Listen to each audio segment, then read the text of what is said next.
Welcome back to another episode of the Crypto Serpent. And if you do enjoy the videos, don't forget to hit the like and subscribe button. Ripple versus SEC battle over the SEC email rages on with further filings due this Friday, which will be Saturday for us in Australia.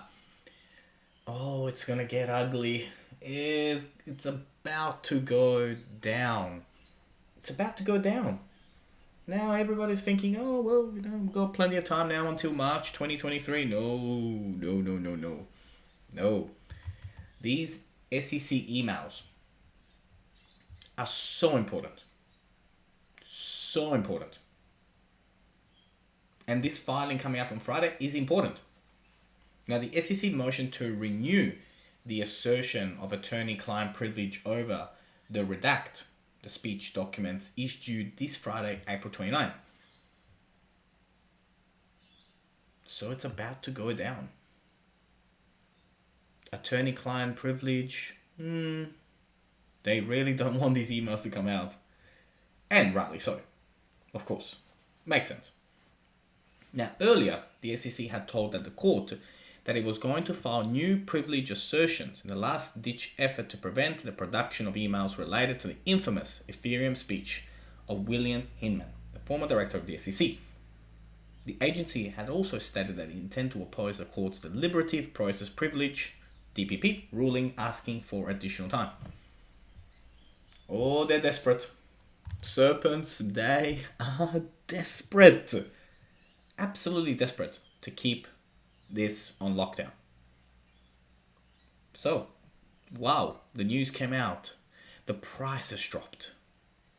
All these little things are happening, right? I mean, we may see 58 cents like I told you yesterday, right? The market is dropping. But this Friday, what goes down, once Ripple gets a hold of those emails, I think a settlement will be literally around the corner. But SEC are fighting to keep them away, but I don't think it's gonna be achieved. I think those emails are coming over to Ripple, and then boom, we're gonna get that settlement. Now, it's not financial advice. I'm not a financial advisor. It is my opinion and my opinion only when it comes to this particular topic. Now, Justine, the U.S. Attorney John Deaton says the SEC investigated Ripple XRP for months and couldn't find one claim of fraud. Interesting. Very, very, very, very, very interesting. Now, I want to take you to this particular speech. Have a listen. Have a listen to what they have to say. I know. Now joining us is Ripple CEO Brad Garlinghouse for an exclusive interview. Brad, it's great to get to speak with you. One of my favorite parts about doing this show in particular is the audience is really engaged, and they always are tweeting things at us during the show, after the show, and a consistent question we get is, when are you going to talk about Ripple and the SEC? So I'm glad we are finally getting to do so. Can you just give us the latest on where you stand in this case? Absolutely. Well, again, thank you for having me. I think it is, as you introduced, the reason why the Twitter crypto community cares so much about this question is it's not just about Ripple. It really is, as was introduced, that the whole industry is impacted by this decision. And the core question, as was kind of set up at the beginning, boils down to a 1946 Supreme Court case that has become known as the Howey test, a test to determine is something a security or not. And look, at the end of the day, we have other parts of even the United States government who have called XRP the digital asset that's native to Ripple's technology stack. It's been called a currency. It's been called property. The irony is the only country on the planet that thinks XRP is a security is the United States SEC. The case has gone well. Yeah. It's still playing out. The SEC, in our judgment, has certainly moved slowly. Typically in these situations, when the SEC brings the case, they want to move quickly. They have been dragging their feet. Gary Gensler said recently publicly that justice delayed is justice denied, and unfortunately, justice is being delayed here by continuing efforts by the SEC to push things out. Okay, well, Brad, our litigation analysts here at Bloomberg Intelligence think that the SEC ultimately is going to win this. That's just an opinion. It's a hypothetical scenario. But in that scenario, how does Ripple move forward? Well, look, I think the Howey test is being stretched beyond recognition. Again, there's a 1946 Supreme Court case. So the idea that XRP, which we use as a currency, the idea that that's a security, I think is just misguided. But look, unfortunately, Ripple is already operating in a world where it's as if we have lost, right? So in the United States, XRP has for all intents and purposes. It's really, really interesting the way that particular part of the speech went on. But it's also how calm and collected he is, right? When he's being thrown big questions, right? Live, publicly. Now, I don't have the rest of this particular interview to share with you, but it's interesting how, she threw that in there saying, well, look, a lot of people are saying that the SEC is going to win this. Well, you could just see that smirk on his face going, yeah, right. Like, this just isn't going to happen. And, they're right. I mean, Ripple has been operating as if it's already lost in the United States because it's had to. Like, it's had to work in different ways. And there have been lots of other different scenarios. And, Brad has come out publicly on many occasions mentioning, well, if the United States were to call us a security, we would have many different ways to move forward, move the head office over into another country. There have been talks about a XRP Ripple Bank being formed and outside of the United States. So for those of you that have asked that question in the past, what happens if they lose? Well, nothing. I mean, it's still, as you can tell right now, it's still operating, it's still working. But I really, really like his confidence and the way he speaks. I find him to be a phenomenal public speaker in that sense. Now, of course, Dogecoin pumped because of Elon Musk buying Twitter. I mean, look, let's see what Elon ends up doing with Twitter. It will be very, very interesting. Now, Cardano and Ripple make the most popular crypto list in South Korea.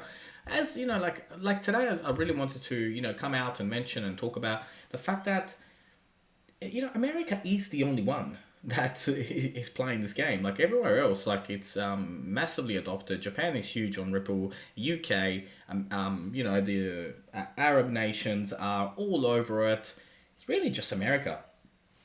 And I want you guys to be aware of that and keep that in mind, because sometimes you think, oh God, what if the case does go bad? Now, I'm not bringing this up because I've suddenly changed my tune around the case. No. It's a win or a settlement. And again, just my opinion, but it's a win or a settlement. Like that's how this is going to go down. Now, Oppenheim, senior analyst, sees more people owning crypto assets in the long term. Well, surprise, genius. You really needed a study to show that. I mean, we only got 6% of the world in there at the moment. Now, survey reveals the use of sustainable energy Bitcoin mining remained above 50% for the fourth quarter in a row, which is good, which is important in that aspect. The fact that we do have that continuing on, and renewable energy and green technology when it comes to blockchains, like I mentioned last year, is a big deal. It's going to continue to be an even bigger deal as we head towards the second half of 2022 and beyond. It's really, really important. So, price, what's going on? What's happening? Where we're going? All right. Let's talk about it. But before we do that, right? Below is the Mark Cuban and Elon Musk amicus brief challenging the SEC's enforcement of gag orders against defendants who settle with the SEC. And it's worth reading if you want to understand how the SEC operates. And Mark Cuban mentioned this, right? So he goes, the SEC enforcement wants to use cases they win as precedent. Cases they lose, they want them silenced. This changes precedent and prevents investors from learning from them. So why Garingaz? I thought you were bringing fairness and justice to the SEC. So when they lose, they wanted to use it as a precedent, and when they lose, they just wanted to be silenced. Really, come on. Seriously, it's a joke. The whole thing has been a joke, and I am so bullish on the idea that we're gonna come out of this head held high and the only crypto in the top 100 to have legal clarity. And it's going to be amazing to watch. Now, prices. Where are we going? What is happening? As we have dipped at the moment, we've moved to today, we've gone, we're dropping, and it was to be expected, as I mentioned, right? That 58 cents looks like now 38,300 is currently holding for Bitcoin. If it drops below 38,000, and 33,000 would be the next stop. At the moment, we're sitting at 65 cents. We're 6.76% down for the day, and that 58 cents is starting to edge ever closer. So that could happen. So this particular scenario that we were talking about yesterday, heading towards this well, yeah, it looks like we could be going down that path. However, that 38,000 holds support and we bounce from here, then maybe we'll never reach that 59 cents. Of course, you have to take your own calculations and do things that are important for you and your portfolio. But as mentioned, it is a super signal. It's a super buy signal at 59 cents. Super buy signal at 59 cents. Now, this has not changed the future outlook. Like the future outlook and where we're going and how it's going to go and where this entire industry is heading and where XRP is heading. Once we bounce out of here, it's going to be legendary. So patience, serpents, patience, because this scenario that we spoke about yesterday looks like that's going to play really, really. It looks like this is going to play out. So just be mindful of that and be patient. Do lots of research. Make sure that it's good for your portfolio. Only put in what you can afford to lose. And if you did learn something new today, don't forget to hit that like and subscribe button. As always, thank you and look forward to see you on the next one.